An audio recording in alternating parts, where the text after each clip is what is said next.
अरुणाचल प्रदेश की राजधानी क्षेत्र से एक चौंकाने वाली खबर सामने आई है। स्वदेशी युवा संगठन यानी कि APIYU के अध्यक्ष तारो सोनम लियाक ने राजधानी में कथित अवैध प्रवासियों, मदरसों और मस्जिदों को हटाने का आह्वान किया है। उन्होंने जोर देकर कहा कि अगर सरकार 7 दिनों के भीतर इस दिशा में कोई कदम नहीं उठाती है तो संगठन बड़े पैमानों पर हड़ताल और तोड़फोड़ जैसी कार्रवाई करने पर मजबूर होगा। तारो सोनम लियाक का ये बयान राज्य में हलचल पैदा कर रहा है। उन्होंने स्पष्ट किया कि आंदोलन किसी धर्म विशेष के खिलाफ नहीं है, बल्कि उनका लक्ष्य केवल अवैध प्रवासियों और उन संस्थाओं के खिलाफ है जिन्हें वो गैर कानूनी मानते हैं। लेकिन राज्य में सांप्रदायिक संवेदनशीलता को देखते हुए ये बयान कई लोगों के लिए चिंता का कारण बन गया है। स्थानीय मुस्लिम नेताओं ने इस मामले पर प्रतिक्रिया देते हुए कहा है कि वो अवैध प्रवासियों और भारतीय मुसलमानों के बीच अंतर करना चाहते हैं। उनका कहना है कि किसी भी समुदाय के खिलाफ हिंसा या तोड़फोड़ समाज में तनाव पैदा कर सकती है। उन्होंने प्रशासन से अपील की है कि स्थिति को संभालने और सांप्रदायिक सद्भाव बनाए रखने के लिए तुरंत कदम उठाए जाए।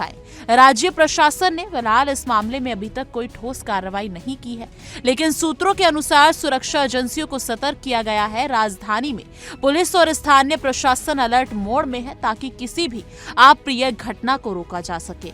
राजनीतिक विश्लेषकों का कहना है कि इस तरह के आंदोलन अगर संवेदनशील समय पर होते हैं तो ये सामाजिक और धार्मिक तनाव को बढ़ा सकते हैं। विश्लेषकों का ये भी कहना है कि APIYU जैसी संगठनों की मांगों को ध्यान से सुनना और कानूनी प्रक्रिया के तहत हल करना ही बेहतर विकल्प है।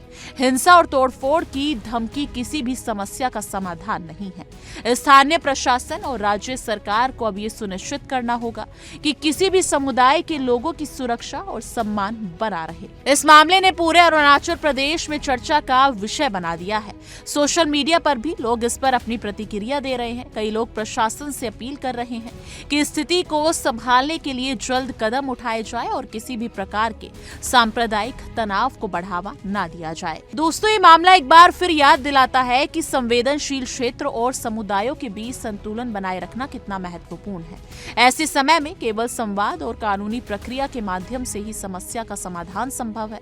प्रशासन, नेताओं और नागरिकों को मिलकर ये सुनिश्चित करना होगा कि किसी भी प्रकार की हिंसा या तोड़फोड़ ना हो और सभी समुदायों के बीच शांति बनी रहे। इस तरह के घटनाक्रम राज्य के लिए चुनौतीपूर्ण है और इसे नजरअंदाज नहीं किया जा सकता। आगामी दिनों में प्रशासन और स्थानीय नेताओं की भूमिका अहम होने वाली है।